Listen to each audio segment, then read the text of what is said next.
Hello, everyone, and welcome to episode 42 of the Plug In Play podcast. I am your host, Henry, and I'm here to talk to you about some video games, ladies and gentlemen. This week, or this past couple of weeks, have been really interesting. Gamescom has been going on in Germany. We're going to be talking a lot about that, specifically Opening Night Live. It's basically the new E3. Lots of games to get into. Lots and lots and lots of games to get into. PS5 price increases. Say it ain't so. My wallet, it weeps for me. And, of course, we have some impressions as well. We have the new Sword of the Sea from Giant Squid, the same artistic director that brought you Journey, the indie classic that kind of catapulted indies into a new generation, some would say. Really gained them a lot of respect, but we're going to be talking about that one. Is it worth it? It's an 89 on Metacritic right now. Well, I don't know if I fully agree with that. We'll get into it later in the episode, but before that, why don't you give us a like, a follow, a subscribe? You can't actually subscribe to this podcast, I don't think, on the platforms that we're on. But we're on Spotify, we're on Apple, we're on Podcast Addict. I mean, pretty much anywhere Anchor puts me automatically, I'm there. And you should rate me and give me a nice hug virtually, because that's what I desire in life is validation and approval, and that's the only way you can really give it to me. Through this. You can also send us an email at the pluginplaypodcast1@gmail.com. In the description, if it's too long for you, you can send an email. Tell me what you're thinking. Ask me a question. You can be a part of the show. It'll be fun. I promise I won't be mad at you. And then, of course, we have timestamps down there in the description as well. That's a labor of love I do for you. If you don't like hearing something I have to say, you can skip it. You know exactly where to go to hear what you actually want to hear me say. So that's the housekeeping, per usual. And I think I'm going to start off. I've been talking about Twisted Metal, the TV show. Season 2 just wrapped up, actually, the other day. And, It did the exact same thing I assumed it would do. Obviously ends on a cliffhanger because this is Peacock's most viewed show. So, of course, they cannot let it die, at least anytime soon. So even though the tournament does wrap up, the Twisted Metal tournament, the titular Twisted Metal tournament, one could say, does end. They, of course, drag it out to another season. I stand by pretty much everything I've said the past 2 episodes, kind of talking about it as we've been going. It is okay. It is a watchable show. It is not something I would be likely to recommend to anybody. It is like a solid 7 out of 10, you know? It's like, okay. Like, if it's on, I guess I won't be upset, you know? It's got something there for most people. I did not care about the vast majority of the cast. Pretty much everybody in the main characters are really forgettable and unlikable, and like I just really didn't enjoy whenever they were on screen. Pretty much anytime Sweet Tooth or like Calypso are on screen, I was like, okay, I'm entertained, I'm intrigued. These are cool, fun characters. I want to see what they do, what they say, how they interact. And then pretty much everyone else, I was like, I really couldn't care less. Specifically the main cast, like Anthony Mackie and the other Mayhem and Quiet. They just bored me to tears. And that seems to be where we're kind of moving in Season 3, and so it's very unfortunate that is where they're kind of going. They're kind of moving away from Twisted Metal as a whole and moving into more of like a world-building arc, and I'm just like, okay, that's just not as compelling to me because I don't care about these characters or this world, really. You haven't been doing a very good job of setting that up. But anyway, Twisted Metal is Twisted Metal. I felt the same about the first season when I spoke about it. I feel the same about the second season. It did nothing to change my mind throughout the entire runtime. It is not offensive. It is not great. It is just a show. And it is Peacock's most viewed show, most viewed original show, I should say. I think they have The Office or something, which is like obviously their most popular show, so that's shouldn't even go without saying. But it is what it is. Anyways, if you like Twisted Metal, I guess check it out. If you don't, there are like 90 million other shows streaming right now that you could probably get more enjoyment out of.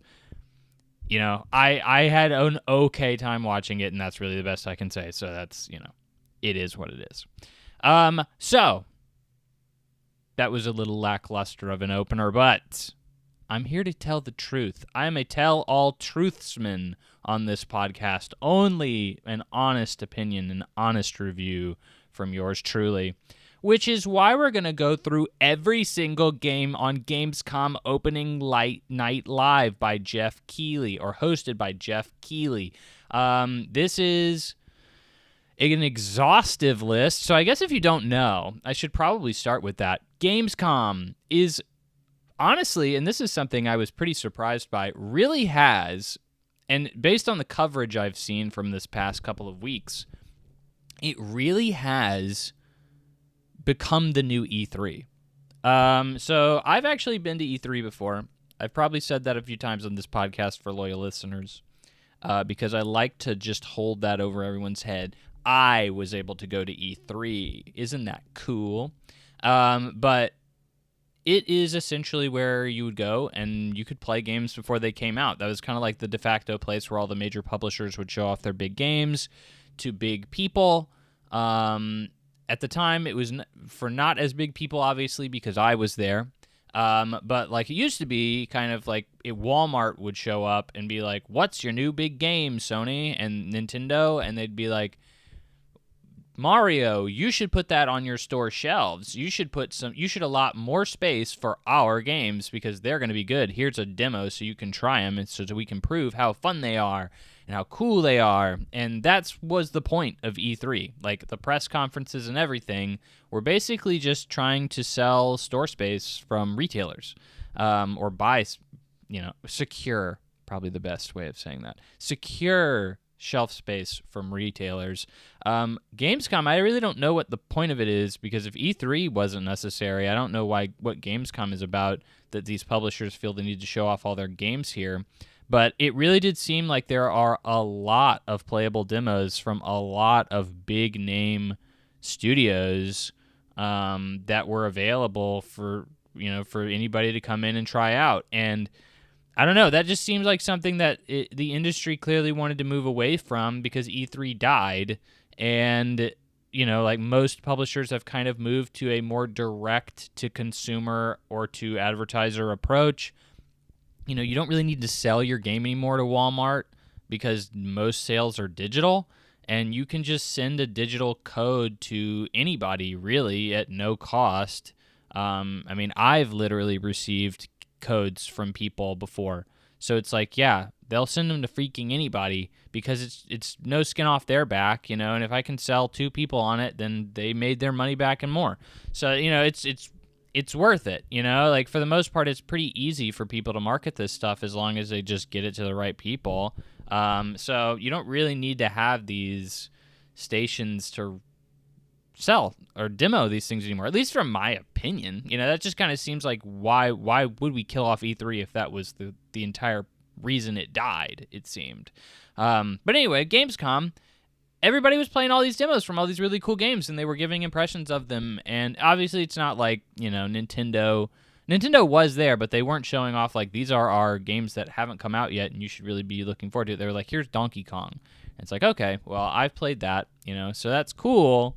But I could play that. I could go home and play that right now, so it's not as big of a sell for me to show up. But anyway, Gamescom is something that Jeff Keighley's been hosting, Opening Night Live, for a while. They kick off the conference, the convention per se, with a long showing, kind of like an E3 presser, like he does for Summer Games Fest and obviously the Game Awards.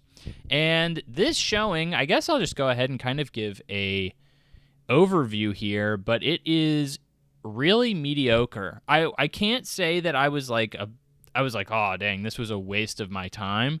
But I also can't say that I was like impressed with literally anything I saw here. Like, and that's why this is kind of gonna be. I'm gonna be trying to hit these games real quick. There's a lot, and when I say like a lot, I mean there's a lot. Like, I've already probably spent way too much time explaining Gamescom and talking about Twisted Metal Season 2 than I should have, because it's probably going to take me over an hour to just go through all of these games and just give them a brief hit. And I even took out like probably 10 of them because like they were just like Genshin Impact clones that, like clearly some Chinese developer paid Jeff Keighley, $5 million or something for a 30-second spot on this presentation. And like, hey, good for him. These things have to make money somehow. But like, it's just, they all blend together. Like maybe 2 of them are actually going to pop off and people are actually going to play them or talk about them. Well, they'll probably all have millions of players, but like the gaming community at large isn't going to give a frick about them. Like they'll probably all be players in like China or something, or like there'll be hundreds of thousands of players in America and they'll be completely niche and like kind of cemented within their own communities and nobody will ever hear or talk about this game. So why talk about them? Like all I'm going to say is this is another Genshin Impact clone, so I just took them out. But anyway, I should probably just kind of roll into it real fast because I'm already kind of intimidated by this list that I have here. And I normally skip the pre-show. This year was hosted by Kyle Bosman. Love Kyle Bosman. If you haven't heard of the guy, he's an ex-Easy Allies guy, which was a gaming podcast / journalist expo kind of thing. And he's super funny. Love him to death. Love his insights too. Think he's pretty spot on and super funny guy. But he hosted the show, and normally I wouldn't talk about it, but like there were actually, and this is going to be sad, my game of the presentation was actually in the pre-show. Like nothing that made the actual show was anything that I was particularly impressed by. Or at least that was my game of the show. So I'll get to it in a second. But we started off with an interesting one, and it's interesting for a few reasons. Bubsy 4D. So the sequel to Bubsy 3D. If you haven't heard of Bubsy, Bubsy is a mascot platformer from the PlayStation 1, technically from before then, but he made his mark on video game history by Bubsy 3D, which is considered one of the worst video games ever made. When I was young and like YouTube was very fledgling and still kind of coming on the up and up, that was like the game everybody would point to. I remember watching G4 back in the day. I think they awarded Bubsy 3D as one of the worst video games of all time. I think they gave the worst one to Superman 64. But like at the time, Bubsy 3D was considered easily one of like top 10 worst video games ever made. People ragged on it all the time, and I think over time, Bubsy has just kind of become a joke and an obscure character that only really hardcore gamers know about, from like older hardcore gamers specifically. It was even to a point that Bubsy was like almost made into a cartoon. There was a pilot for Bubsy, which never aired. You can still find it on like YouTube, but like it never actually made the TV show never actually like was picked up and was put on TV. So like, but there are characters from that pilot in Bubsy 4D. Now it's a traditional, not a traditional, but a 3D platformer, and it actually looked pretty solid. For those that don't know, Atari is now in charge of the Bubsy license, which we'll talk about later in the show. And Atari has been trying to make Bubsy 2D games for a while, and they've all sucked. They tried to kind of bring Bubsy back in a way, and it never really worked out. I've heard people talk. There was apparently a demo on the show floor for Bubsy 4D, and people were talking about it, and they were like, this game is actually kind of fun. Like, it's actually a really good 3D platformer. And for those fans of the show, I am the 3D platforming king. I love 3D platformers. I was raised on 3D platformers. They are my comfort food gaming. And so, like, when I heard, oh, yeah, this is actually a good 3D platformer, honestly, my interest is piqued. Like, the footage I saw looked good, but I was like, it's a Bubsy game. Like, and they've been trying to make another Bubsy game for a few years now, and they've not made a very good one. So they're clearly not normally putting a lot of assets or effort into these Bubsy games, and I think they kind of changed their tune on that. They see a potential here to kind of capitalize on that, and they're seeming to actually be trying for this, and they may have actually succeeded in making like a good game. And I'm willing to try it out for sure. I'm willing to see reviews. If this game is in the 80s, I'm saying like 81, 82, that's like, I think I will eventually play this game for sure. 3D platformers don't normally score super high, so like unless you're a Nintendo game, obviously, or like a freaking Astrobot, but like, you know, something that's clearly cashing in on nostalgia, which I guess Bubsy kind of is, but you know, like, you get it. They normally don't score very high. The indie 3D platformers normally don't score very high, which, not saying this is an indie, it's got a major publisher backing it, but you know, you get what I'm saying. We're rambling here. Bubsy 4D could be good. That's like the major takeaway here is, oh dang, Bubsy 4D could be good.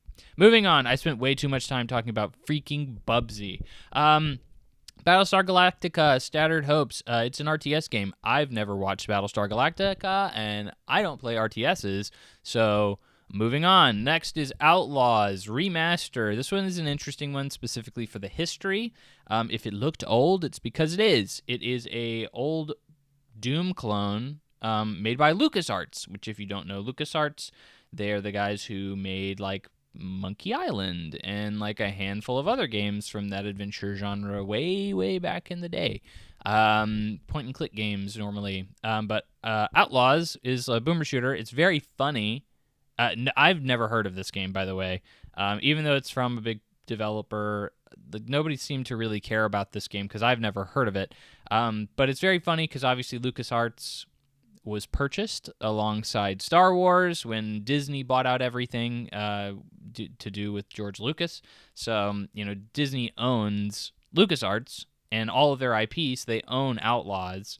And it's very funny because when you look at this trailer, no one is getting shot. It's like the guy shooting is like missing everybody. And that's because it's owned by Disney, you cannot shoot anybody in any of these trailers. So that's a fun little side note there, but I will definitely not be playing this. It's too dated for me. I have no nostalgic connection to it. Yeah, I'd just go back and play the original Doom again, or for the first time. I've never played the original Doom, so like, if I really wanted a super old school boomer shooter, I'd just go back and play the godfather of them all. So definitely a skip for me, but at least cool to see it being brought back. I like preservation. I like when these games get attention from a long time ago. For even the small amount of people that may or may not be interested in it from a historical perspective, I love that. Next up, this is my game of the show. Very, very early on, Dinch Attack. Dinch Attack was easily my favorite looking game that I saw in the entire presentation. It is a game where you are playing as a train. You play as a train and you are fighting mechs. You're running along roller coasters and Ferris wheels, and it seems to be insane and crazy and colorful. And what I loved about it was it looked fast-paced, super fast-paced, in your face. I love fast-paced games. My favorite game, or my first and favorite game that I ever had as a kid, was Sonic Adventure. So like, I have a very big nostalgic connection to, like games with, kind of modern 3D Sonic, aesthetics in a way. Games that emphasize speed and, moving quickly and doing things fast and breakneck speeds. Love that. Dinch Attack is certainly trying to do that. Not only that, but it is also crazy, kooky, and just looks like it's only trying to have fun. This definitely stood out to me. I added it to all my wish lists across all platforms. I think I saw in the trailer it's coming to Game Pass day one. So I'll definitely be playing this game, 110%. Honestly, cannot wait. 2026 for this one, which is really unfortunate, but, it is what it is. I will happily wait for a good game, most certainly. Next, they spoke with the lead designer of Keeper. That's the Double Fine game about a lighthouse. Dude, I don't know about this game, man. I love Double Fine specifically. I'm a huge Psychonauts fan. One of my favorite games of all time, Psychonauts. Love Psychonauts 2. Love Brutal Legend, even though that's a very divisive game with some issues for sure.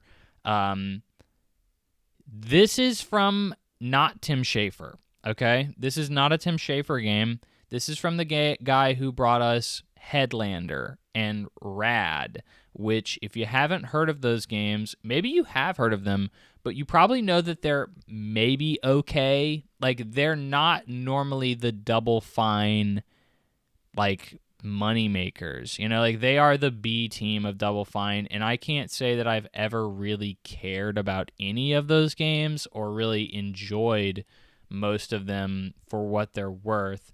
So, like, Keeper is one of those things. Again, it's like a free day one Game Pass thing. Sure, I'll touch it. I'll see what's going on. But, like, I can't imagine myself, like, falling in love with Keeper. It doesn't look that interesting to me. I know I've seen some people hyped about this game, and, like, I don't know. I just don't. It's not clicking with me. This looks like a platformer meets, like, a Journey-like kind of deal. And I don't know, it just seems kind of boring, in all honesty. Even though the idea is certainly creative, I don't see anything within the game or the world that really makes me say, like, oh, this could maybe make me feel something, or maybe just feel fun to play or have fun interactive elements. Like, I just don't see anything yet that really says that. So we shall see. Certainly keeping an eye on it, but very hesitant about Keeper. Next up was He-Man Dragon Pearl of Destruction. It's another side-scrolling beat-em-up. The reason I say another is because we've gotten a lot of these, like, 80s, 90s IP that are kind of coming back as these beat-em-ups. We've had the TMNT one. We've gotten the Power Rangers one late last year.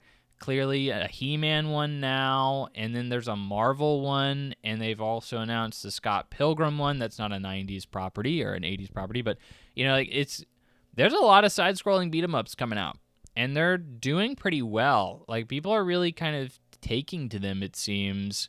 I have no nostalgic connection to He-Man. I didn't have cable as a kid, so I completely missed the boat on He-Man.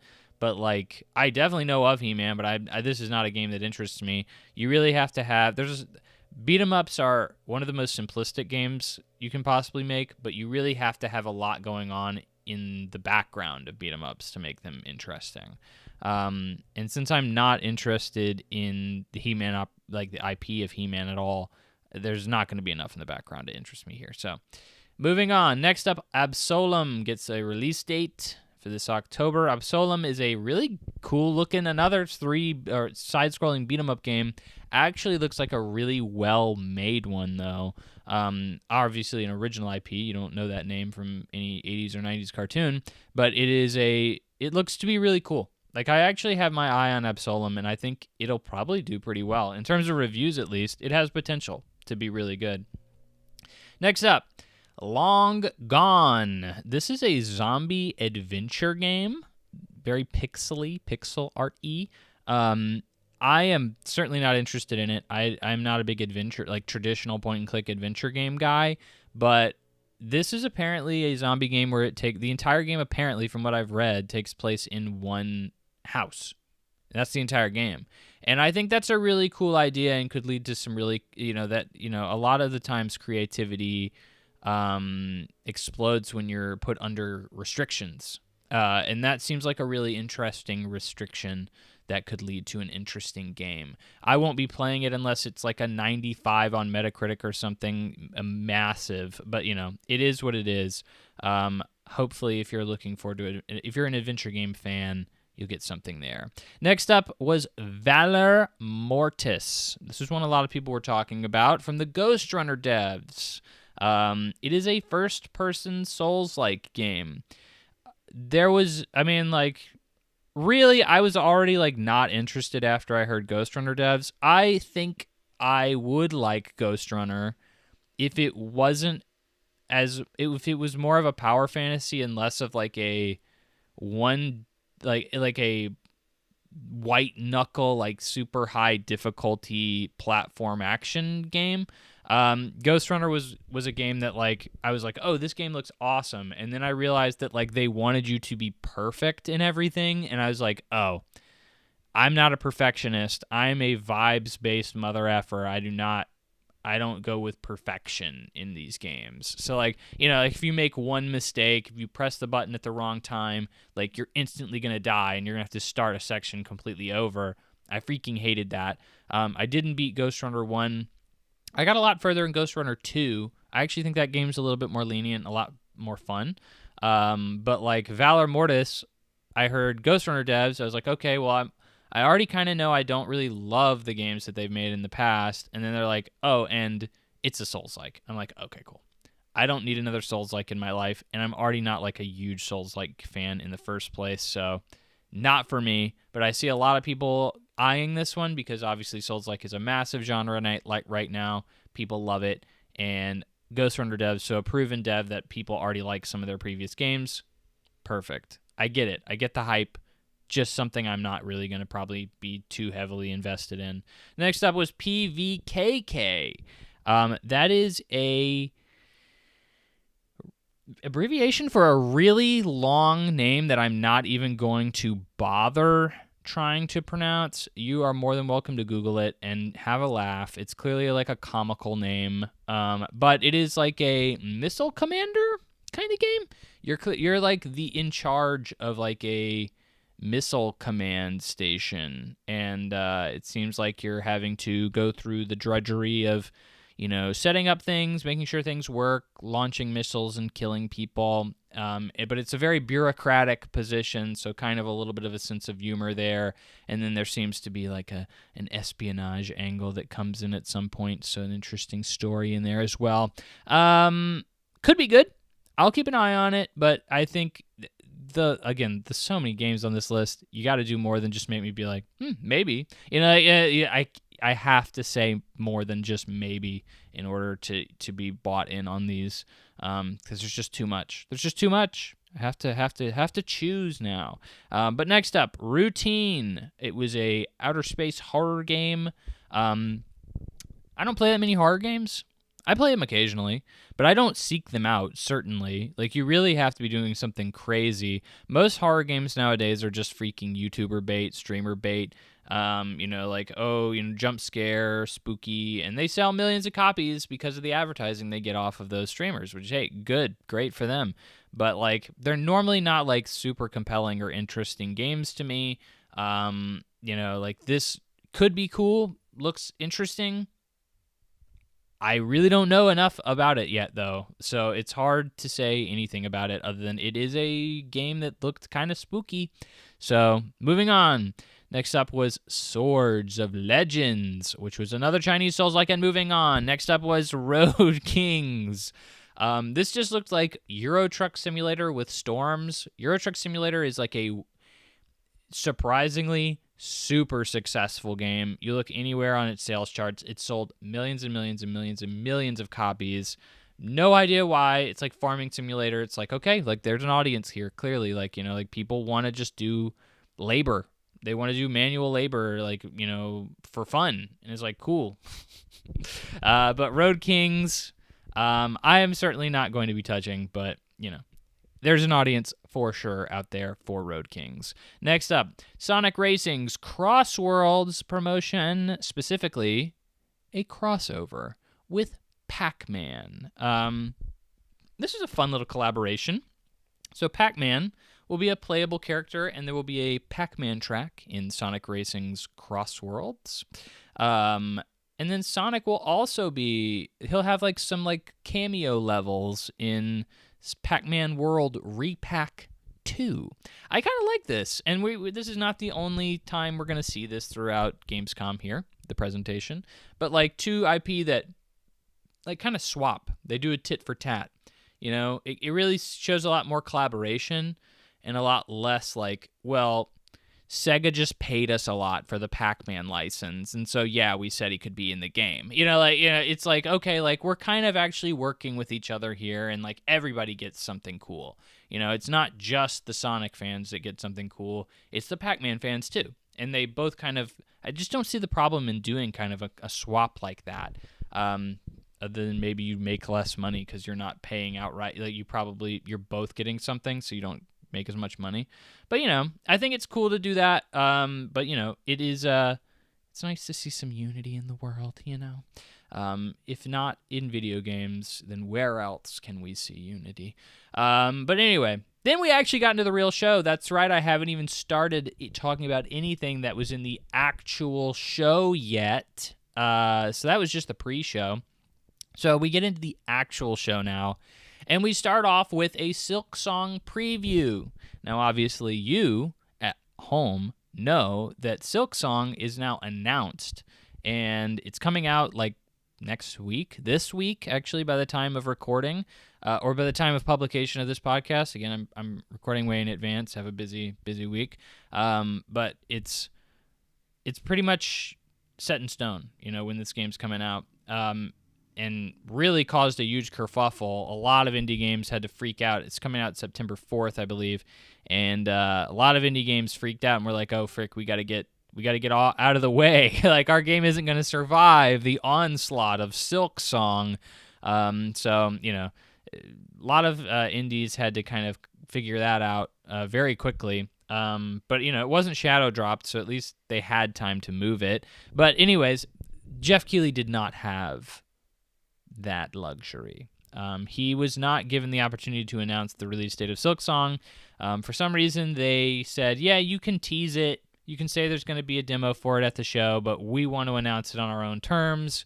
They kind of had their own little press conference and showed off the release date.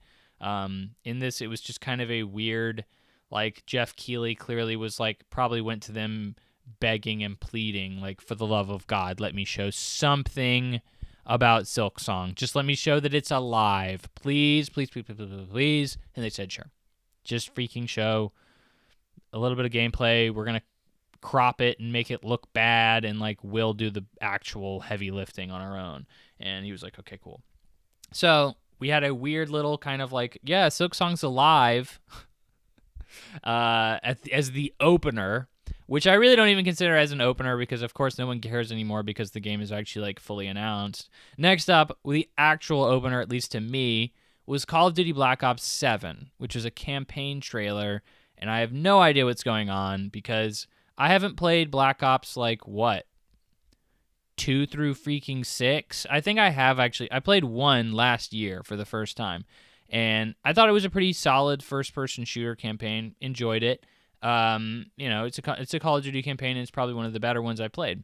I've played a couple of other Black Ops games that came out like for free on PlayStation Plus, played their campaigns, and they were horrible. They were absolutely some of the worst first-person shooter campaigns I've ever played. So like, there's apparently like a continuous lore with Call of Duty Black Ops. So like, I have no idea what the frick is going on in this at all. Like, it's a complete fever dream to me. Looks like another Call of Duty campaign. If you are interested in that, I highly encourage you to take a look at it. I will be waiting for reviews. Again, last year I played Call of Duty, the Call of Duty campaign, and it was solid. It was like a solid campaign for that year's iteration. But like, they've had so many misses with this series that in terms of campaigns, that I can't say I will have to wait. I will have to wait for reviews to see if it's really worth my time. If there's something there worth trying, which I'm assuming there will be. It's $1 billion game. So like, surely they've put enough time and effort into these campaigns. It's at least something cool is happening. There's going to be some cool explosion or something like that. So probably will, but I'm just not a multiplayer guy. So like, there's just so little reason for me to really check out a Call of Duty game when I know the draw is the multiplayer. Next up was Lords of Fallen 2. I guess people actually liked the first game and then the reboot. That one kind of threw me for a loop. Somebody was like, yo, they're making Lords of the Fallen. And I was like, yeah, they did that like a decade ago on the PlayStation 3. They're like, no, they're making another Lords of Fallen. I was like, what is going on? Apparently that series was rebooted, which is so weird because nobody liked the original Lords of the Fallen. Like, that game was like a 72 on Metacritic or something. I haven't checked. I'll have to go back. But I remember playing it. It was free at some point on PlayStation Plus, and I was like, this game is like so meh. Like, it is so not good. Apparently people cared about the Lords of the Fallen reboot, which they apparently rebooted it, and now they're making a sequel to that game. I'm surprised anybody gives a frick because that first game was such a wet fart. But cool, glad to see it. There's an audience for everything, I suppose. Heck, you're listening to this podcast, am I right? Next up, Sekiro: No Defeat. It's the anime for Sekiro, the FromSoft game. I have heard that the story is probably the best of any FromSoft games because it's actually followable. But I've also heard it's not easy to follow, which, who knows? The animation looks good. I'm sure it will have some cool action sequences. I won't be watching it because I do actually plan on playing Sekiro at some point, and I'd like the story to be spoiler-free. So I don't intend on watching it. Maybe it'll inspire me to actually pick up the game, but that is weirdly like a game that also never goes on sale. Like, I've never seen it drop below $30, and it's like a freaking 5-6-year-old game, which is just, honestly, I think it's older than that. I think it's like 8 years old, but like, it's just crazy to see that is just not ever going down in price. Next up, Lego Batman: Legacy of the Dark Knight. This is basically, they did the Star Wars anthology a couple years ago in Lego, where they kind of like remade all the Lego Star Wars games, but kind of tried to make it like modern. This is them doing that with Batman, and they're doing like all of the Dark Knight trilogy games, is my understanding. So, Heath Ledger's Joker, Bane, that kind of deal. And it's an open world Lego game. It is directly ripping off the Arkham combat system. If they're not going to make a good Arkham game, I guess we'll make our own and just make it Lego. Weirdly good impressions I've heard coming from the show floor of people playing the demo of this game. I'm sorry, but I'm not interested at all. I have played several Lego games. They are typically baby games. Like, they're not unfun, but they're just like super turn off your brain kind of games. Like Spyro the Dragon level, like just run around and hit stuff and collect shiny things, and like maybe do a puzzle that's really, really easy, and like that's kind of the whole game.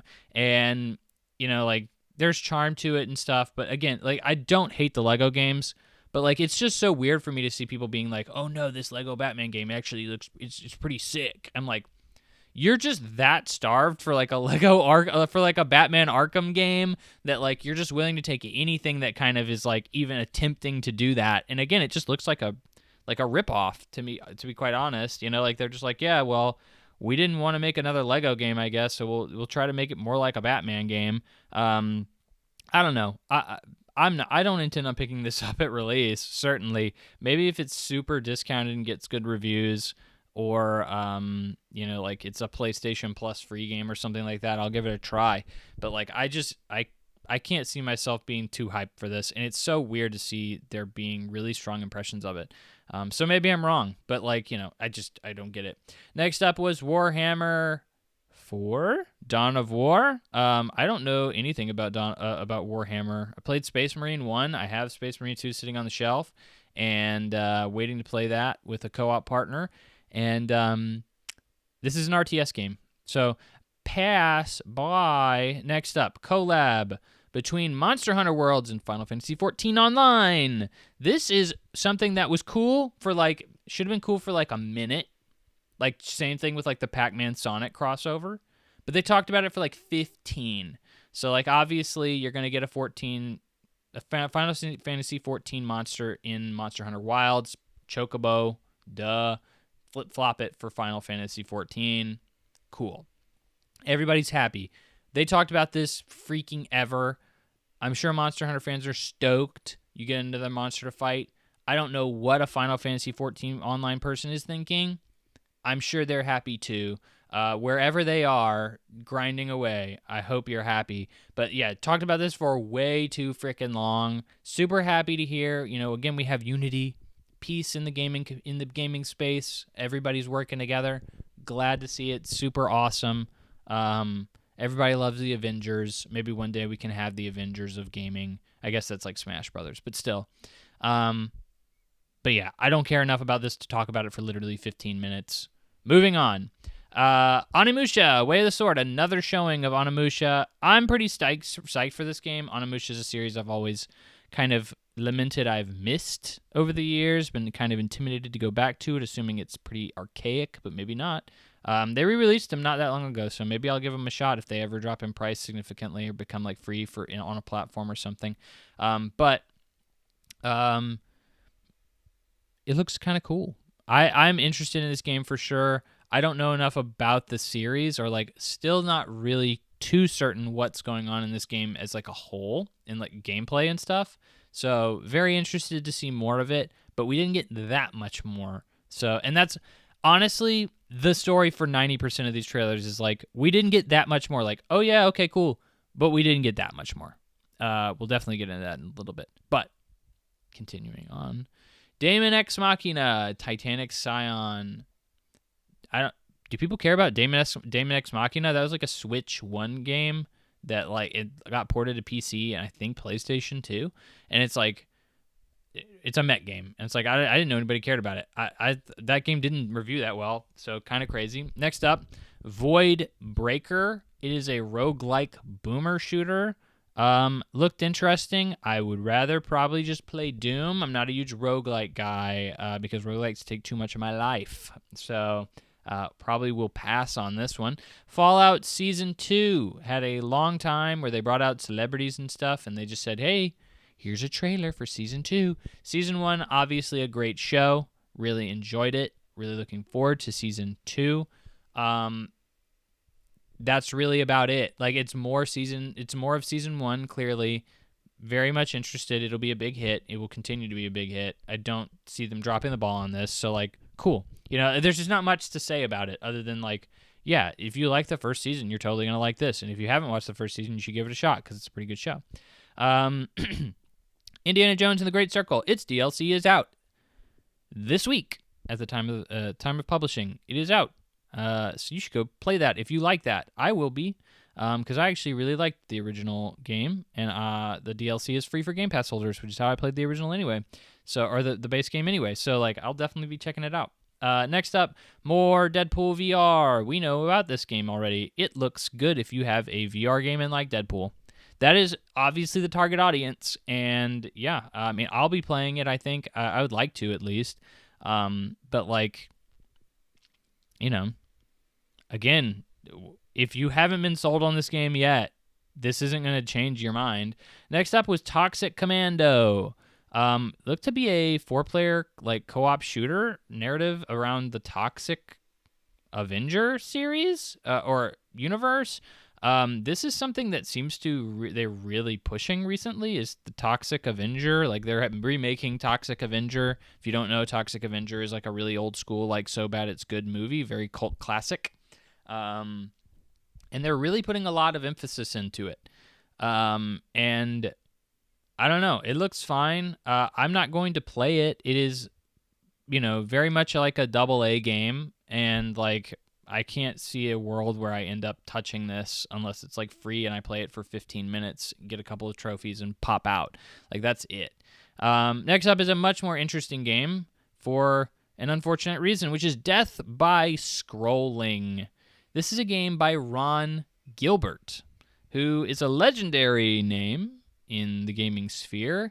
You may know him as the creator of Monkey Island, Tales of Monkey Island, and Maniac Mansion, and several other big games, actually. But those were all adventure games.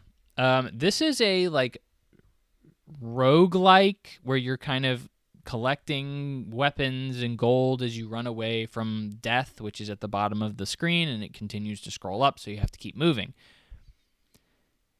This game didn't seem to have that much charm or personality. And that's why it was so weird to see Ron Gilbert's name like pushed so prominently on it. It's like Ron Gilbert wasn't necessarily known for his game design like principles, and like that wasn't what made Ron Gilbert games good. It was like the characters and the world and the story and like all that stuff. And it's like this game has almost none of that. Like, you know, like that's it, like the sense of humor and stuff like that. Like, and this is like a totally different genre that's very new, and like Ron Gilbert certainly has no experience developing for. So it's like, why does Ron Gilbert having to be associated with this mean anything? It means nothing to me. Like that is like, so that if anything, that's like where did that come from? Like, where is his inspiration or influence on this at all? Because I don't see it. Like, if you told me this was a Ron Gilbert game, I would be equally as baffled. Or excuse me, if you told me it was not a Ron Gilbert game, I'd be like, obviously it's not a Ron Gilbert game. You know, like duh. Of course it's not. Like, this has nothing Ron Gilbert written on it anywhere. But like, it is. So like, I don't know. Just odd that was the big push for this game. So, you know, again, I'm not a huge roguelike guy, and even then it didn't look like the most compelling roguelike ever. I'm sure it's super addictive just because that formula is something that will addict people anyway. But, you know, I thought that was a weird mention that Ron Gilbert was pushed so prominently as part of that. Next, The Darkest Files. So they kind of showed off 3 games: The Darkest Files, Glass House, and Compensation Not Guaranteed. These were all games that are kind of emphasizing, like, you know, standing up against dictatorships and, you know, like how democracies fall and stuff like that, which very apt for Gamescom, which is a German convention, you know, in Germany. So like it's very, I guess, admirable. Like, if you know anything about the Germans, and if you've seen, I haven't been to Germany personally, but like everything I hear about Germany is like, they are like so all the time, like, yeah, we effed up. That whole Hitler thing, yeah, that was pretty effed up. And we own it, and we don't want that to happen again, and we will do everything in our power to make sure the rest of the world doesn't do that again, and that we remember that was pretty effed up, because it was pretty effed up. Like, we'll take that on the chin. We shouldn't have done that. Like, we get it. And it's like, dang. Like, most of the time when you lose a world war or just any war, you're pretty upset about it. Like, you're pretty like, well, they started it, you know, kind of deal. Like, that's typically where that goes. But no, they're out here trying to, you know, set the record straight. All right, you know, like, hey, man. Anyway, these games are all basically like, they had some cool concepts. Like, one of them, Glass House, is about like you being locked in an apartment at the beginning, or an apartment building at the beginning of a world war. So like everybody's kind of freaking out, and you're kind of like, you know, everybody's kind of descending into madness. Not madness, but like they're freaking out essentially because they're thinking the world's coming into an end, kind of. So like, you know, that's an interesting idea. You know, you have a Papers, Please kind of clone that's like, oh, well, the German replacement is telling you like you need to look out for these people, they suck, and it's like, oh, well, maybe I shouldn't do that, you know, like kind of how Papers, Please already kind of lets you do that. But, you know, I guess this is just another one that really drives that message home even harder. But anyway, thought it was an interesting aside. Next up, NTE, Neverness to Everness. I should have removed this from the dock because it's just a Genshin Impact clone, but if it had cars. But anyway, moving on. Unbeatable. Unbeatable is an interesting one. I have played the demo for Unbeatable. It's been around for a minute. It's a Kickstarter game. It's a rhythm game. It's very edgy, very punk rock kind of. Very great, fantastic art style, and the game shows phenomenally well. And by that I mean, like, trailers are always super cool. I thought this trailer looked super cool. Thought the music in it was pretty fun. The demo sucks. The demo is so boring, almost put me to sleep. Did not care about what was going on, did not care about the world I was in. Super wordy, wouldn't shut up. Hardly any gameplay that I cared about. Really, really scared for this game because even the community that kickstarted it when the demo released was like, yo, what the frick? This demo isn't fun. Why does this game look so cool and it's not fun to play? Like, that's not a good sign. That your true believers that believed in you at the very beginning are like all kind of pushing back. So yeah, this game I think has a little bit of an uphill battle here. Really rooting for it, but I cannot see a world where they turn it around. It seems like the fundamental, like, everything you're doing outside of the actual gameplay within the rhythm stuff is not fun. So we'll see. Then they had a performance from the people who did Clair Obscur Expedition 33. That was kind of cool. If you didn't know, the guy who did the soundtrack was like a SoundCloud artist. They just kind of found and liked what his stuff was. So like, this is the first time that anything he's ever done has had a stage this big, which is really cool. It's just cool in general, but not something worth super noting. Something they kept pushing though. They're like, just stick around. We're about to show you it's kind of like how if you've ever watched any award show and they're like, coming up, Brad Pitt and Angelina Jolie will show off the award for who's the coolest. And, then it's like an hour and a half later that actually happens. They like did that. They'll say it like 5 times, like, stick around. Yeah, we told you that was coming up, but we really meant it was like coming up later, like after this. And, it's just to get you to stick around. But that was their teaser, though. That was their Brad Pitt, Angelina Jolie Cool Award, like, coming soon. Teaser was the Clair Obscur performance, but it was fine. It was fine. I love the soundtrack for that game, so it's worth it. Next up, more footage from Ninja Gaiden 4. There's been mini trailers and gameplay for Ninja Gaiden 4. It's more of that. Next up, Cinder City. It's an MMO shooter from Korea that's like focuses on co-op and narrative. Looks kind of cool. Not enough to go off of. Keeping on. Time Takers, a hero shooter where you play as like different time-traveling peoples. So like a knight or a person from the future or a samurai. Guess what I have to say about that? Good freaking luck, brother. A hero shooter in this day and age. Bro, I hear nobody talking about this. This game came and went during the presentation. Nobody gave a frick. And so like what this says to me is, it ain't happening. Like, this is not gonna turn out too well for Time Takers. Also, there's apparently like a time mechanic in there. Was not really shown off in the trailer in any notable way that I could even discern what it was being used for. So, all in all, not even a very good trailer to even show me what the game was, other than a hero shooter, which those typically haven't, done well recently, other than like Marvel Rivals. So like, it is what it is. Next up, Silent Hill F. Yeah, still more Silent Hill. I mean, like, I can't say much more than what we've already seen. It kind of looked like more of that. This game still could easily be whack.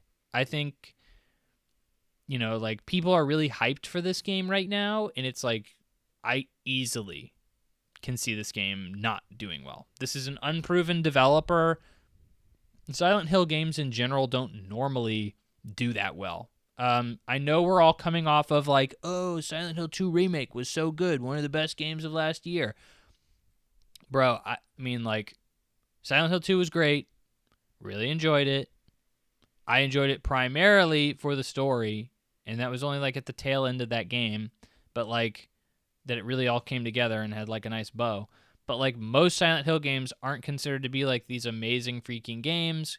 Yeah, this one looks a little different, but like, we'll see. We'll see, but I think this has huge potential to miss. It could be mediocre as heck, which is, hopefully not, but I don't need to play anything else this year, so, one more reason. Speaking of, Chronos, The New Dawn, which was shown off with an awkwardly, like, like shown off very awkwardly with like some dude just standing in the suit from the game, which honestly that suit looks kind of lame in the first place. So it was just a really awkward, like some random dude just like standing there with like a weird tin looking vagina on his face. And I say that meaning it kind of does look like a vagina. And, you know, I don't know. It just was so weird. And then like Jeff Keighley reading out the prompt, and it's like, okay, I don't know. There's clearly should have been a better way to really show this off. But more footage from this game. I do not trust Bloober Team. I know, again, we're coming off of Silent Hill 2 Remake, and everybody liked that. Bro, have you played any of Bloober Team's other games that they did not have a direct blueprint for? Like they did when remaking a game that already existed, like Silent Hill 2, which is considered one of the best games ever made anyways. Yeah, they all suck. Like, they are mediocre to sucking. So, like, I don't trust Bloober Team at all to make an original IP that they made from the ground up. That is just a recipe for disaster with Bloober Team. I still say, like, sure, maybe they learned everything from Silent Hill 2. The greatness of that game rubbed off on them or whatever the frick, and, like, now they can do it. They have the experience they need to just basically make Silent Hill 2 but different, and, like, this game will be good. I don't know. Is it possible that could happen? Yeah. Do I see it as a likelihood? No, absolutely not. I don't see it as a likelihood. Moving on. The Outer Worlds 2. They focused all on the companions, which I hope they're better than the first game, because I literally remember none of the companions from the first game. I remember very little about the first game, to be quite honest. I don't know. This game just screams like this is going to be an 80, and, you know, pray for the best. Hopefully people are still rooting for this developer. I've talked about it many times before, but I think the original Outer Worlds was clearly overrated. It was not that good of a game, and Obsidian has been clearly having problems with Avowed, being okay. It's people aren't as high on Avowed or on Obsidian as you'd assume they would be from a developer that people were like lauding as one of the best, RPG makers in the world at one point for New Vegas. So which I still think Fallout 3 is better than New Vegas, but that is a personal opinion. Next up, Seven Deadly Sins Origin. Dude, that game's gonna suck, just like the anime. Moving on. Moonlighter 2, Endless Vault. I actually really liked Moonlighter 1. Never beat it, but I always had it on, like, the backlog. It's like, I would like to go back and play Moonlighter. Moonlighter is where you, like, are running a shop half the game and, like, dungeon crawling the other half. Moonlighter 1 is, like, a 2D pixel art game. And Moonlighter 2 is now, like, a 3D game. Huge glow up here. And honestly, like, kind of looking forward to it. Hopefully it's good reviews. Still would like to go back and play Moonlighter 1. But, like, the sequel looks to really be improving on the original in a lot of ways. And, it could be a cool game. I'm keeping an eye on it. Next up was probably what I would consider, like, the most interesting reveal of the entire conference, the entire showing. Vampire the Masquerade Bloodlines 2 was shown. Not only was it shown, but it is coming out this year in October. There is no way this game will be good. Vampire the Masquerade, if you aren't familiar, is a very... would I say successful? I would say it's very popular. It's a big cult hit. It's basically another CRPG. Not CRPG. What am I thinking here? It's an RPG. It's very, you make a lot of choices. It's very well known. There's a name for the genre, but you essentially take on a role. You have a lot of options that you can utilize. Very Deus Ex meets, Fallout or whatever the frick you want to call it, Oblivion. I don't know. I've never played it. Always a game that I've wanted to try. But the reason that I say, like, there's no way this game is good is because this game has been through a nightmare of development. absolutely horrendous, been passed around to 1,000,001 different developers. It's been completely shuttered a couple of times, not just like once, like a couple of times. Like this game has been in development for years and years and years, gone completely silent, and obviously it's back now, but no way this game is good. Absolutely no freaking way. It has been through too much of a horrific, troubled development. I would not be surprised if they are shoving this thing out to just get any money they possibly can from it. They also have put out a couple of other Bloodlines or Vampire the Masquerades spin-off games. So, they were like kind of like a Telltale game, actually, weirdly. Clearly just meant to kind of build up the universe and the world and some characters. They were not reviewed well. I am a big narrative game guy. I enjoy Telltale-style choice-based games, as long as obviously they're good, they're well-written, have interesting story and characters and compelling decisions, obviously.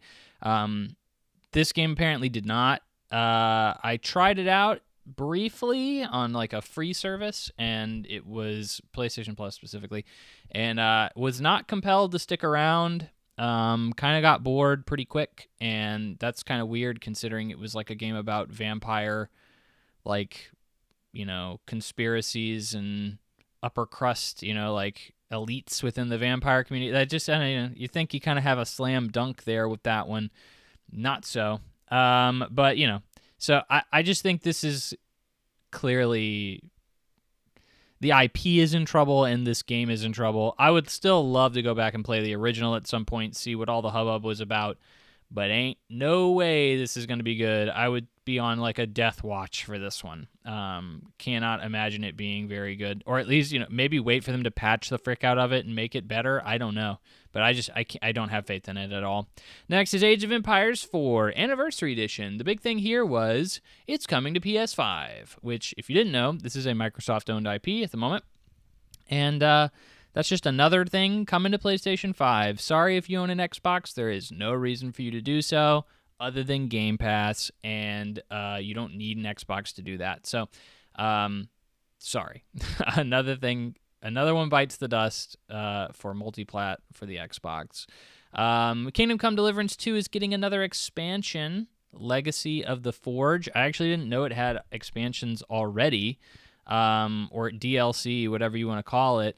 And this game has obviously been reviewed very well. Apparently, it's just a better version of the first game, which didn't review very well, which is so weird to me. But yeah, I intend to maybe play it at some point. It's supposed to be a very long game, but good for the people who are enjoying and want more Kingdom Come Deliverance 2. Next up, also an expansion, Cult of the Lamb. Woolhaven is the first paid expansion for this game. I was actually really concerned when I first saw the announcement, up until like it's a paid expansion, because I was like, how are they surviving? Because like this Cult of the Lamb has gotten multiple free expansions since its release. I don't think it's ever had, I'd have to go back and check, but I don't think it's ever had a paid expansion. And I was like, how do these games just subsist off of continued sales from this DLC? Like, there's no way they're selling more than like 1,000 or so units each time they put out one of these DLC units, and like it gives it a bump. Like, there's just no way. 1,000's probably low, but like, you know what I mean. Like, it just gives it probably a little bit of a surge, and it's probably not enough to justify the marketing and development costs.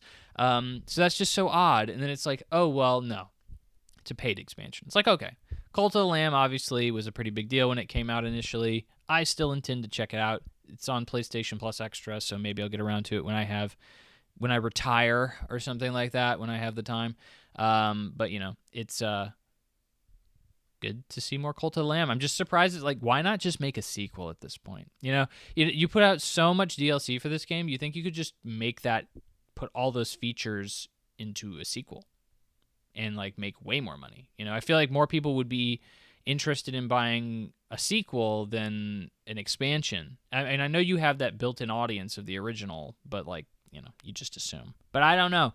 I don't run these companies, so I have no idea. I don't have the info. I'm just speculating. Next up was a World of Warcraft Midnight World Soul Saga Part 2 cinematic trailer. That's a mouthful, I know. I don't know anything about World of Warcraft's story. I know that Blizzard's cinematic trailers are always amazing. I will admit I kind of glazed over when this started playing because I was like, oh, it's World of Warcraft. Cool. I'll never play this. That's nice. Good that the World of Warcraft people get another nice expansion to play with and kind of moved on. Maybe I'll ask my friend. I have a friend who's a couple friends actually that are really into World of Warcraft. Maybe I'll ask what the frick this was about. But honestly, didn't even pay enough attention other than like people were just like beating the frick out of each other occasionally in this trailer. I'm sure it's amazing, though. Enjoy, World of Warcraft fans. Next up was Project Spectrum. I actually kind of liked the idea behind this game. It is and bear with me here, a PvPvEvMe game, which I like that. That's a nice ring. That's a nice marketing. I like it. Maybe a little long in the tooth, but still nice. So obviously player versus everything versus yourself. So it's a horror-based competitive shooter. So on top of, fighting zombies and fighting other players, you're also battling your sanity. So you're losing sanity as you go, and you're having to deal with like sanity effects. I think that's a really cool idea, actually. And I'd like to see how they implement it within the game itself. But yeah, we'll see when that eventually comes out. Ghosts of Yotei Legends. They showed a little bit of single-player stuff. It was nothing noteworthy that we didn't already know anything about. Legends, however, is the multiplayer mode, continues in 2026. Very interesting stuff. I enjoyed Legends, the little bit of it I played. Apparently it was pretty successful overall, and they're making a whole nother mode for it with Yotei, which is great. Hopefully they improve upon it. I don't know. I'll have to have a friend who wants to play with me to really experience it, but from what I understand, it's a pretty awesome little mode, and I'm glad it's continuing. Next up was Resident Evil Requiem, or Resident Evil 9, some would say. This really showed nothing of consequence. It is technically gameplay, but it's like the protagonist like walking through a hallway and like there's like some spooky things foreboding in the shadows, and it's, oh no, we got to get out of here. And not really much of note here. I mean, like, to be frank, it was very short. Technically, this is gameplay in quotes. I still don't know anything about what's going on in the game. I still know nothing about the gameplay as a whole. It's obviously just going to be more like Resident Evil 8, I assume. But, like, I don't know much about it as a whole. This is screaming to me like we're going to learn a lot about this game like 3 weeks before it comes out, which is in February. So, like, that's kind of what they did with Resident Evil 8, is they just kind of like held off on all marketing until like the very end and like right before the game came out, and kind of had a big media blitz. And even then, all we really knew about was the big hot vampire lady. And like that was it. Like everything else in the game was kind of not really shown off that much, if at all. So, like that's kind of the vibe I'm getting with here, is they were like, well, it worked for 8, let's just do that again. Which I don't know why you try to keep so much hidden from your consumers, because you think, like maybe somebody, a lot of people want a big hot vampire lady, but maybe some people want like a creepy mannequin dude or, whatever, and like that would get them to want to play the game or something like that. And it's like, well, that's also here. So, very underwhelming showing though. The last time we saw it, Jeff Keighley showed it off. It was like, well, it exists. And it's like, that's cool. This time it's like, well, it's playable. It's like, okay, I guess. Like, that's nice to know that it runs, like I suppose so. But yeah, so underwhelming there. The big showstopper, the one more thing, was the announcement of Zhong Kui. What the frick is that, you say, as an American, a likely American person who is not from China? I don't remember. Zhong Kui is basically another Chinese folklore dude. I think he's like kind of like fights the underworld or something along those lines, if I remember what Jeff Keighley said. But this is from the same guys, the same people who did Black Myth Wukong. There was also an announcement that he made that was like, and they're going to make a sequel. And it's like, duh, they're going to make a sequel. It's one of the best-selling games ever. Yeah, they're going to make a freaking sequel to Black Myth Wukong. I am still of the opinion that there is no way that Black Myth Wukong is as good as people are somehow making it out to be.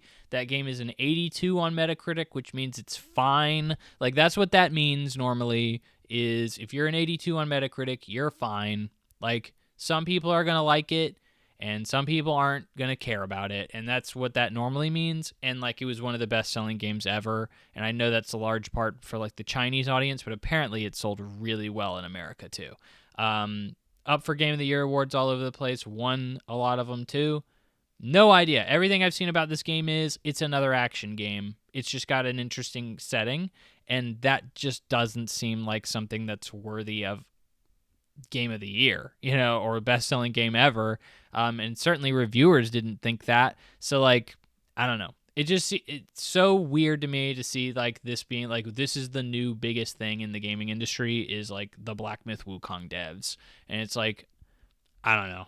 I don't think we've really gotten to that point where that's deserved, but okay, cool. They're making another game because their first one sold like hotcakes. Great. And that was it. That was the show. That was Gamescom. If you can't tell, I'm a little exasperated, a little winded. Going through all of those games, it was a butt ton of games. Hardly any of them wowed. This was a C presser, if I've ever seen one. Way too long in the tooth. Oof. Definitely around the 2-hour mark, I was like, okay. Need to take a little bit of a nap here, like I'm already kind of there just right now, like hopefully I've summarized it a little bit more succinctly than they showed it off, because I skipped a lot of stuff. Obviously a lot of ads here too for a lot of, like Souls-likes, Chinese Souls-likes, or Genshin Impact clones, or whatever the case is, that extended the time as well. Nothing really stood out. Even the big blockbuster games that showed up, like Resident Evil, didn't show anything interesting. It was just another marketing beat for them that just keeps them in the subconscious of people, keeps people talking, and nothing popped out. Nothing wowed. Like I said, Dinch Attack, combination of the Japanese word for train and attack, is probably the only thing that, it's my game of the show, and probably the only game that I was like, I really want to play that. Like, I can't wait for that to come out. And, like, that is just a small indie game that just, like, looks kind of crazy. It's not, like, an experience that I know is going to, like, rock it's not going to be my game of the year. It's, like, it's not going to rock my world, but, like, it'll be fun. And, like, I love games that are fun, obviously. But, like, I don't know. Just a little underwhelming. A little bit underwhelming, and I think that's what happens when you have these conferences all kind of smashed together like this. I mean, Summer Games Fest was, 2 months ago? Something like that. So not that long, and then you're going to have Game Awards in 2 months too, and, like Jeff Keighley is running all of these shows. They got to have some stuff for the Game Awards. That's really their big money maker. That's their actual, like, headlining show. So the fact that this had as many big names in it as it did is honestly just kind of showing how big and important, really, Gamescom has become. And I mean, like, I think it legit is the new E3 based on coverage I've seen this year. And I would love to go if it wasn't an international trip. And it's so surprising to me to see that, like, this is not something that we have in America. Like, where the frick is that going on, Like, I don't know. It's just odd. It's odd that we lost that, but Germany has it, because Germany is known for its very vibrant and, like, amazing game development community. I don't know about that. I don't think so. So, it's just odd that Germany got it. But anyway, that's Gamescom. Hopefully you enjoyed that rundown. A lot of research goes into that all the time, and a lot of wasted time. Sitting through trailers that are boring as frick. But anyway, and Genshin Impact clones. But anyway, there are a couple of, like, news is pretty light. Pretty much everybody tried to not do anything too crazy over the past couple of weeks because it was Gamescom. That's kind of where all the news kind of sifted down to, or settled down to. PS5 price increases happened. I don't know how much I want to go into these stories per se, but I do think this is notable. PlayStation 5 price increases. So during Gamescom, tried to kind of shuffle it in there, try to get lost in the sauce. They didn't want people to really talk about this too much. PlayStation 5, PlayStation 5 Digital, and PlayStation 5 Pro all going up by $50 a pop. This is, of course, due to tariffs. This is not surprising at all because Sony has obviously increased prices elsewhere in the world. In most other notable regions, you will know that the PlayStation has already been hit by price increases due to the tariffs that Trump put in at the beginning of his term. And it was very obvious that Sony was just kind of biding their time on America. And here we are. I mean, like, I think I even said that a few months back, was like, if you want a PlayStation 5, go now. Which they gave a 1-day notice, I think, to get a PlayStation 5 if you wanted one for $50 cheaper. This is also coming after Nintendo upped all their prices on not the Switch 2, which will come, by the way. That's going to happen too. But only Switch 1 products. They admittedly upped their prices $30, $40, and $50 respectively for their weakest to strongest units.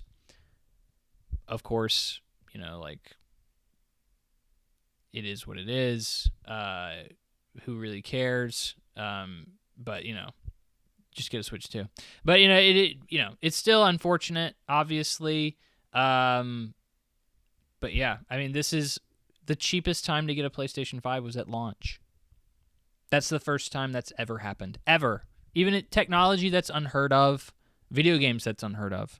I mean, I've talked about this a couple of times before, so I won't belabor the point. But, you know, this is something that's affecting the industry as a whole. And if Trump repeals the tariffs, guess what? That's not going away. That's just there forever now. Like, no company is just going to be like, oh, well, yeah, we put them there because of tariffs, but we're taking them back. You know, like, we don't want that money anymore.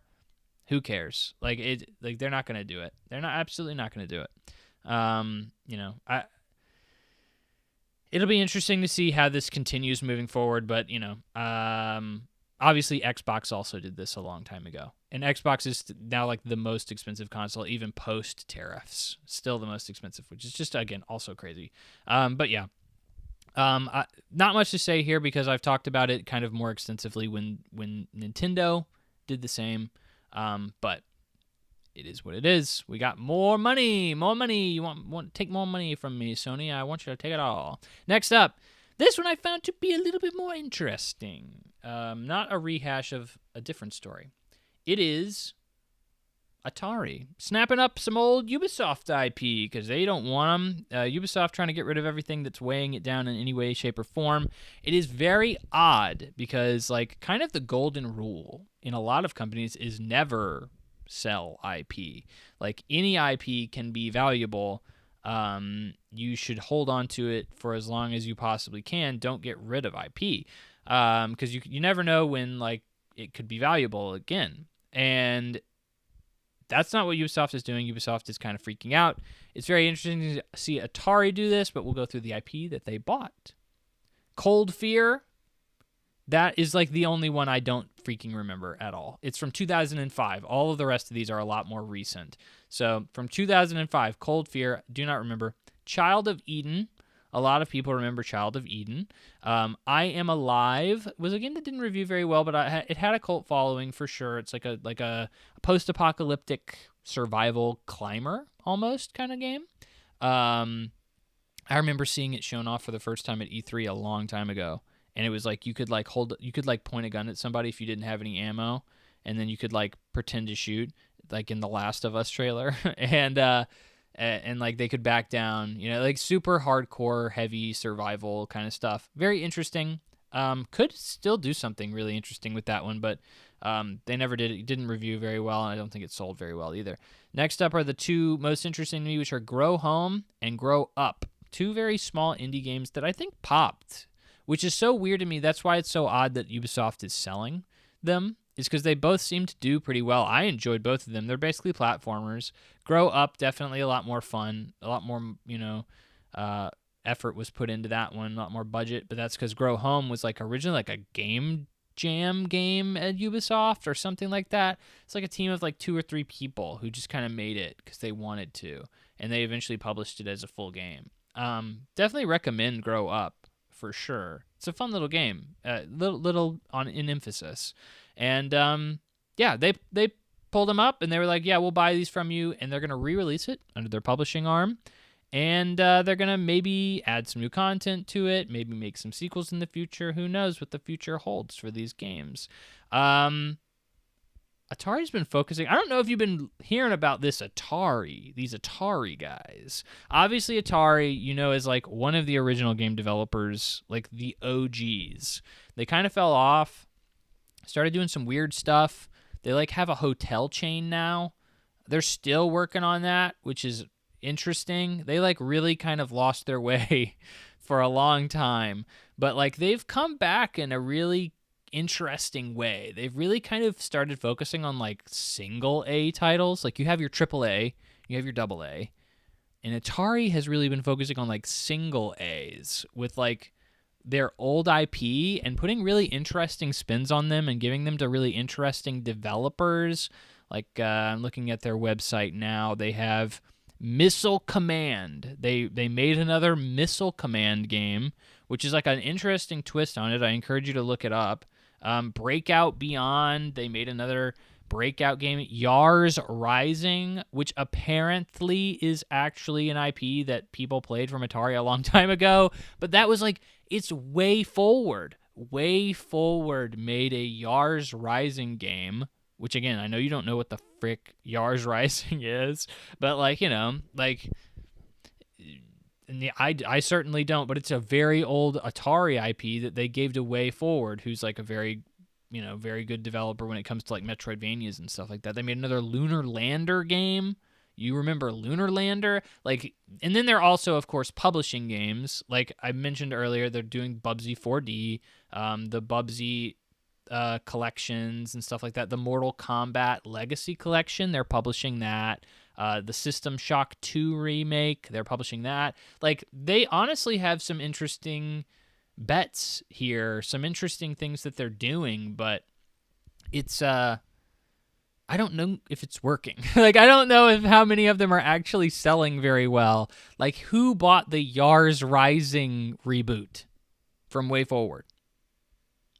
Hands, anybody? Nobody. Of course, nobody freaking bought that except for some 50-year-old guy who's like, Yars Rising. I remember that when I was 10. And it's like, that's the only guy who bought it. Because, these IP are dormant. And a lot of them, even the super popular ones like Lunar Lander or Missile Commander, it's like, who's really looking for another one of those games? I don't think many people are. So I respect what Atari's trying to do, and I think they're making some really interesting moves and really trying to establish themselves in like a niche of the gaming industry that does need to be filled, is like these smaller kind of titles that still have polish and have effort put into them, but are like just a step above indie, Like, I think that there's some room there for sure, and Atari's IP probably fit for a lot of them.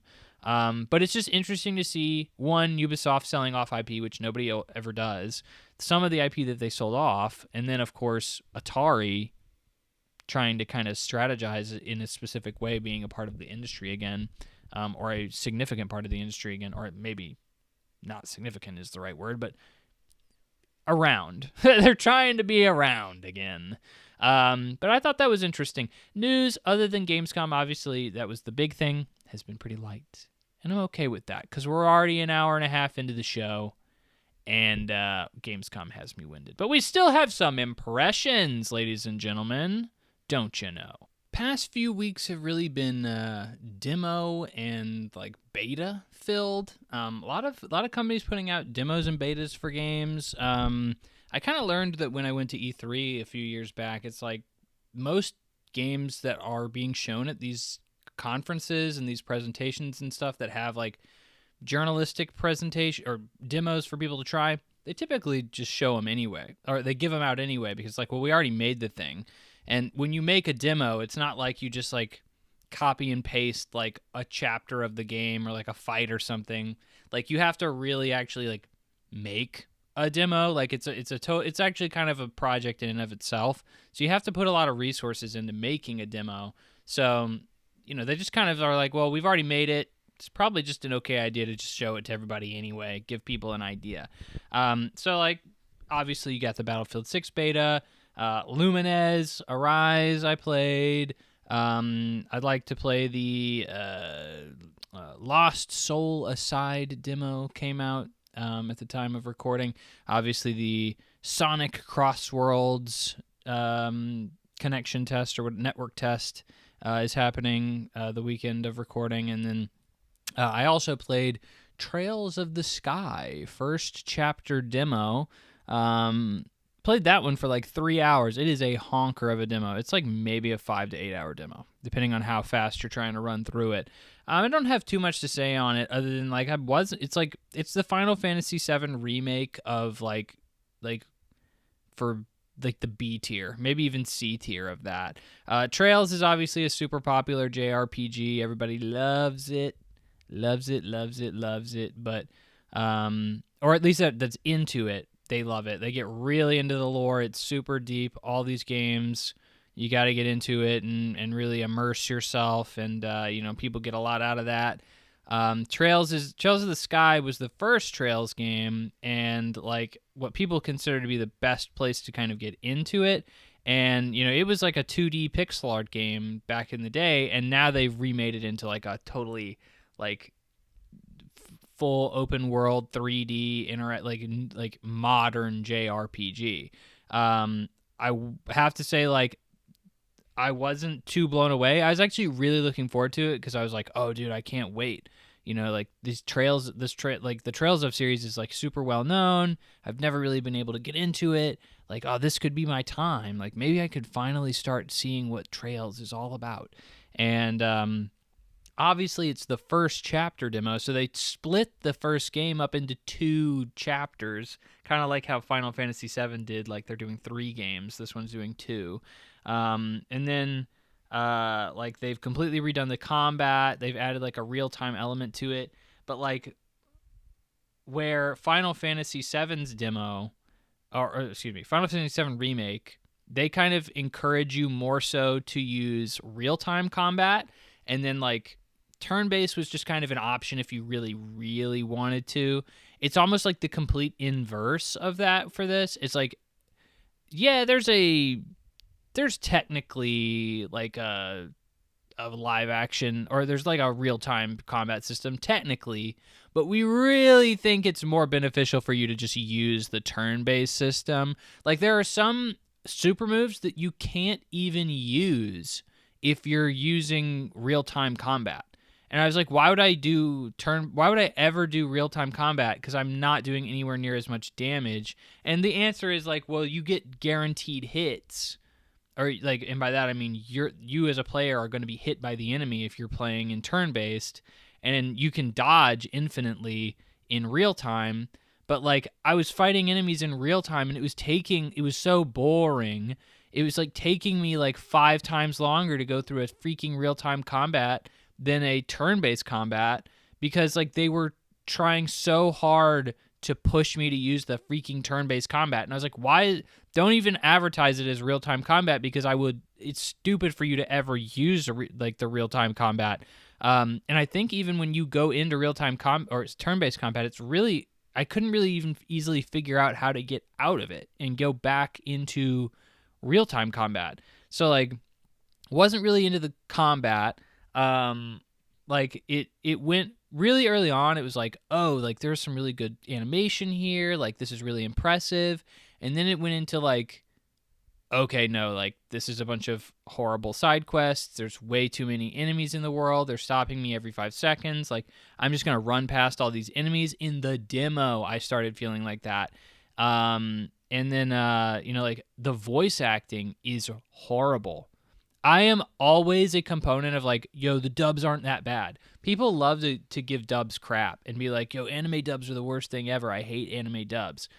Bro, anime dubs are great. Like, you just don't freaking listen to them because there are really good actors now that do really good jobs for anime dubs. So shut the frick up. But, like, this was really bad, and it has to be really bad direction because the protagonists of this game are veteran anime voice actors. The main lead male is Johnny Young Bosch, which he's been 1,000,001 characters in anime, very, very, very successful. You'd know him as like Vash the Stampede from Trigun and a million other things since then. That was his big breakout role. But like, Ichigo from Bleach and like a million other things. He's still around. He's still doing a whole lot. But like, anyway, he's like one of the main leads, and like he didn't sound very good. The main lead is like Hinata from Naruto. If you ever watch that dub. She's a longtime voice actress, very good, done very good stuff. Absolutely atrocious reads. I'm like, what the frick is going on here? Has to be the direction. The dub is horrible. Overall, I was not really feeling the demo, and I bailed on it. Mainly because I was like, if this game ends up getting like amazing reviews, great. I'll check it out again and try to get into it a little bit more. But like at the moment, I can't see myself paying full price for this. There's way too much out there to play. Like, I'll probably, if I'm going to pick it up on a price drop. And, when that happens, I'm probably going to have forgotten everything I've done up to this point. So there's no point in, like, really, going any further because I'm just going to have to replay 5 hours of content when I pick up the game if I end up picking it up. Overall, I was not very impressed with the Trails of the Sky first chapter demo, which is very disappointing. But I played the Limit Arise demo too. It was really solid. I mean, that's just, you'd expect it to be really solid from the people who did Tetris Effect. It's basically Tetris Effect but Lumines.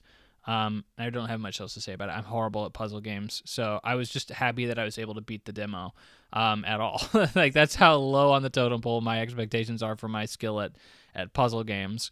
But anyway, main impressions this week are actually Sword of the Sea. It is at this point, for PlayStation Plus Extra members, it's a free game. We got day one, and it looked pretty cool.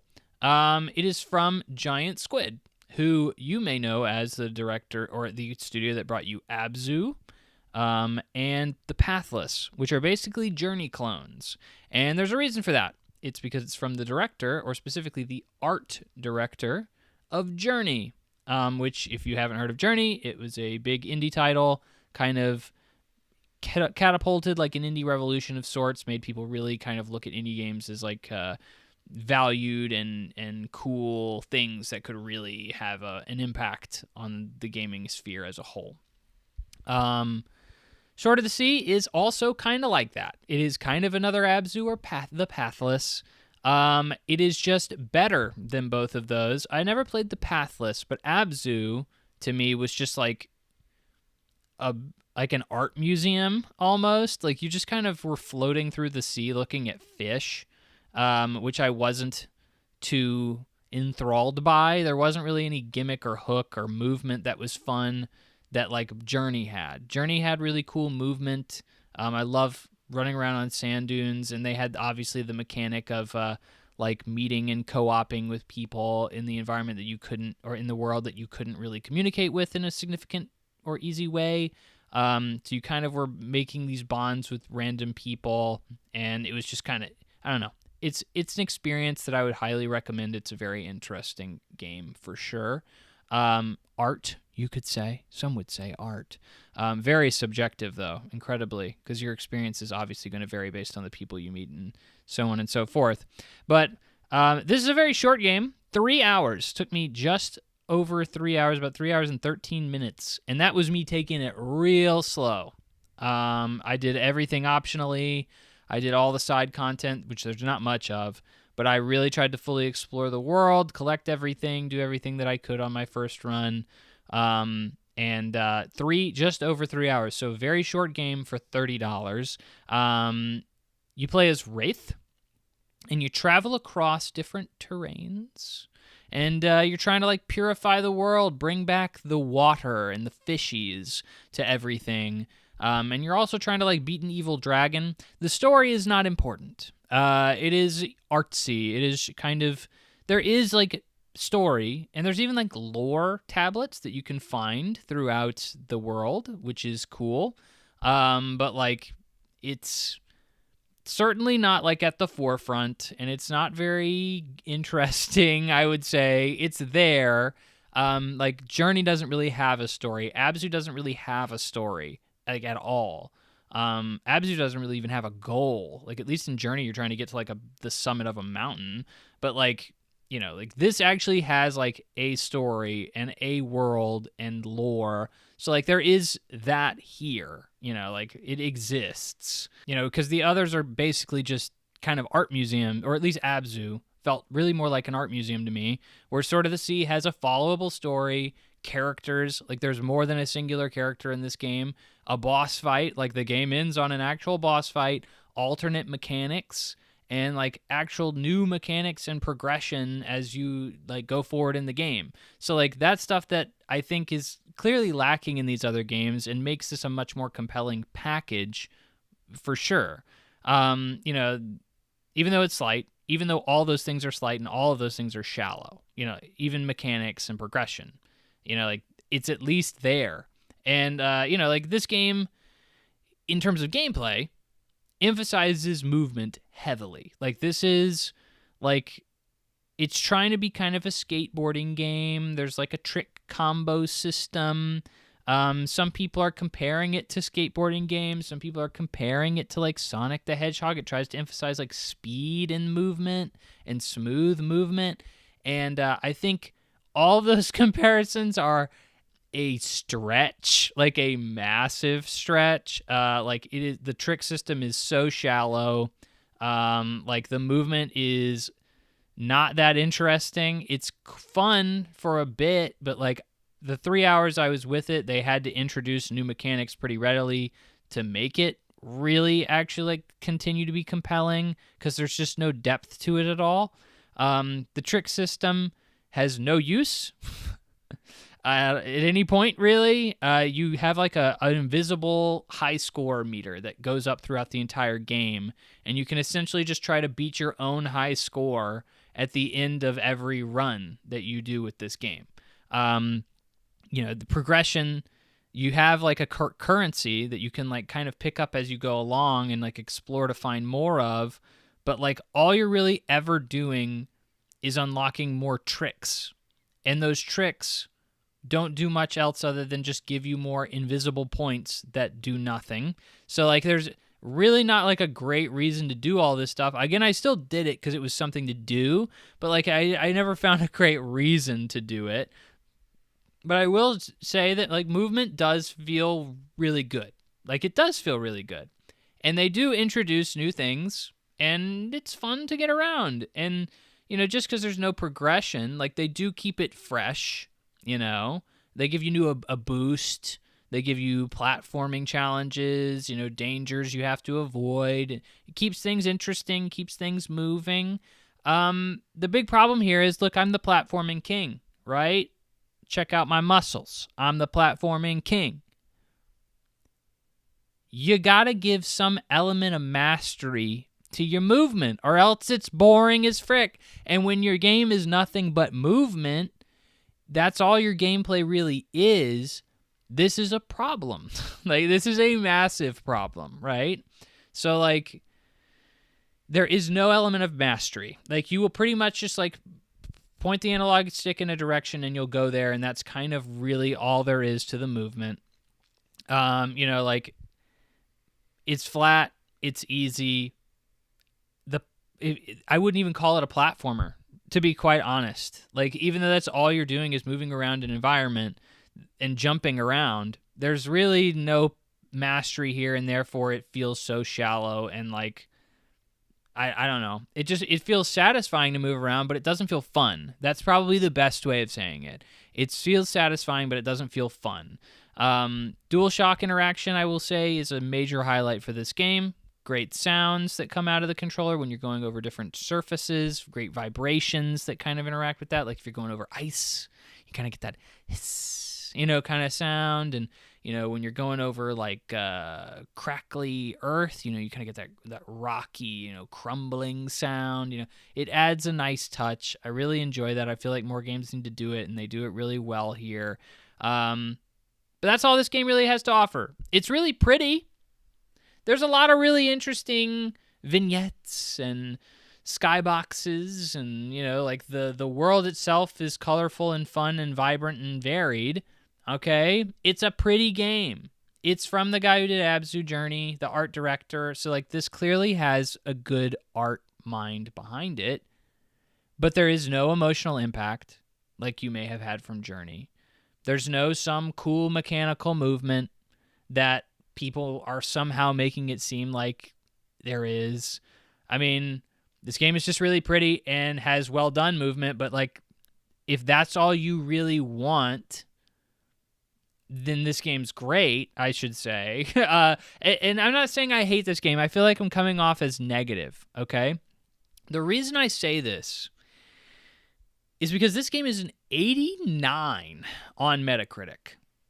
That's crazy to me. A 3-hour, $30 game that I'm really describing as mostly shallow. Like it's really just not much going on with it in general. Is an 89. Like there's plenty that I can see here that somebody would be like, well, why isn't the trick system more detailed? Why isn't there more to do in the world? Why isn't the story more fleshed out? Why isn't there like an actual interesting mechanical hook like in Journey? Like why isn't the movement, why doesn't it have more of like a mechanical depth to it? Like there is so much that I can see here being like something that somebody would maybe have a problem with, and nobody did. Like it's an 89, and that just seems surprisingly high. Like this is not a 9 out of 10 game. Absolutely not. Like this is much more of like an 8. Like a flat 8 out of 10. Like this isn't Avowed. It's like, okay, like some people are going to like this for what it is.